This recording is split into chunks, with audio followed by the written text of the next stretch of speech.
मैं हूं असमा नवाज और आपके लिए स्पेशल वीलॉग के साथ मैं हूं हाजिर। और आज जो है वो बहुत आम टॉपिक डिस्कस होने जा रहा है। हमेशा एक ख़ास टॉपिक लेके आपके सामने आते हैं।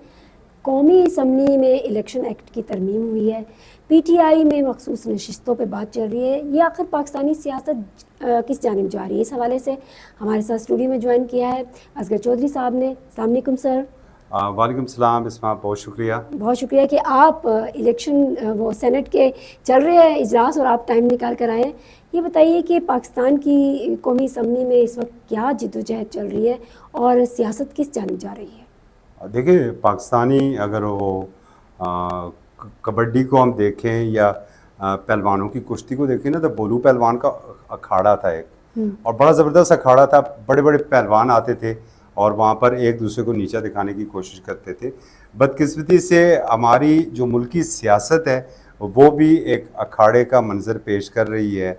और आपको याद होगा कि एक तो ये मखसूस नशिस्तों का इशू जब से ये असम्बली वजूद में आई है ये चल रहा था, और फिर इसको पाकिस्तान सुन्नी इत्तेहाद कौंसिल जो है वो लेकर गई थी सुप्रीम कोर्ट में, और सुप्रीम कोर्ट ने इसके ऊपर फैसला दिया था।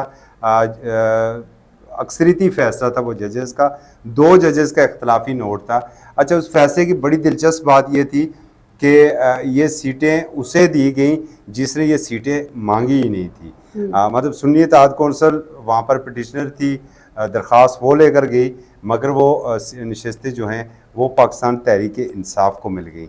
अच्छा, पाकिस्तान तहरीक इंसाफ चूँकि अभी हम इसे समझते हैं कि इसका सियासत में बचपन है, और दूसरी जानब बड़े गाक किस्म के बाबे बैठे हुए हैं, पहलवान बैठे हुए हैं, और उनकी कोशिश है कि किसी सूरत ये जो नया पहलवान आया है ना ये हम पर हावी ना हो जाए। तो यही कुछ फिर आज हुआ, इलेक्शन एक्ट में तरमीम हुई है, और उसमें यह कहा गया है नहीं जी, हलफनामा सिर्फ आप एक ही दफ़ा जमा करवाएंगे, और जो आपने जमा करवा दिया वही हलफनामा होगा। जब आपने कह दिया आप सुन्नी इत्तेहाद कौंसिल के, तो आप सुन्नी इत्तेहाद के कौंसिल के ही हैं, आप तहरीक इंसाफ नहीं हो सकते।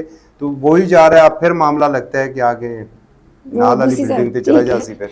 तो कौमी असम्बली के इजलासों में इतना वक्फा किस लिए ये कर रहे हैं, इतना गैप क्यों आ जाता है?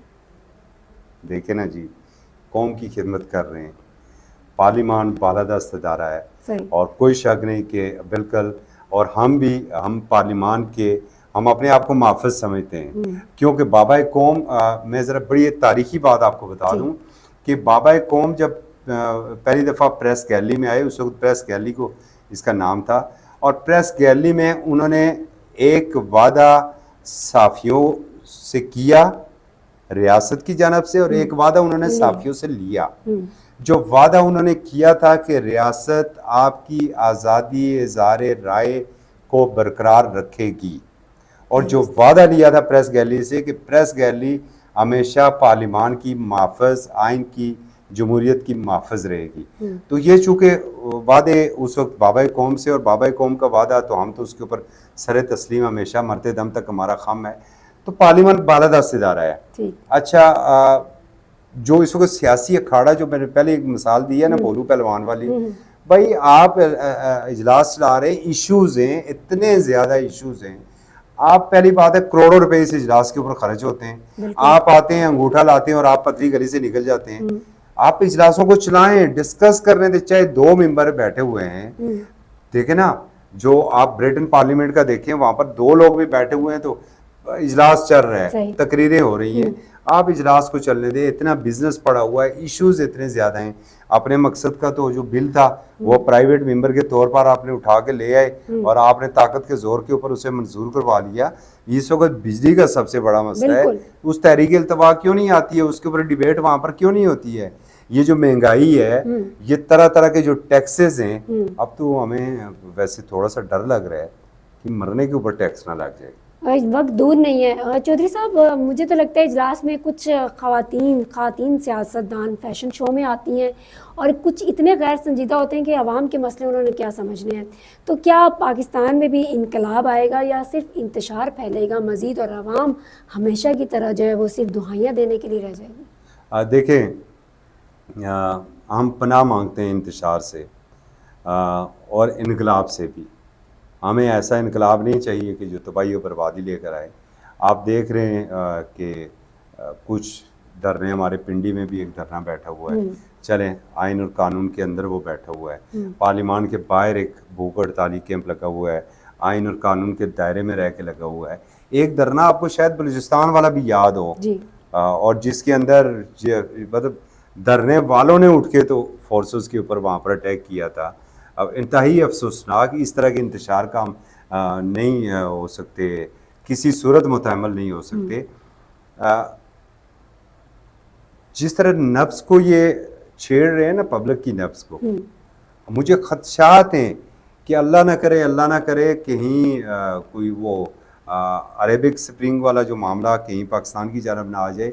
श्रीलंका ऑलरेडी भुगत चुका है, कल बांग्लादेश की सूरत हाल आपके सामने है। तो कहीं पब्लिक जो है ना वो आज खुद ना निकला है। बदकिस्मती क्या है पब्लिक की कि इसको किसी लीडरशिप के ऊपर एतबार नहीं है।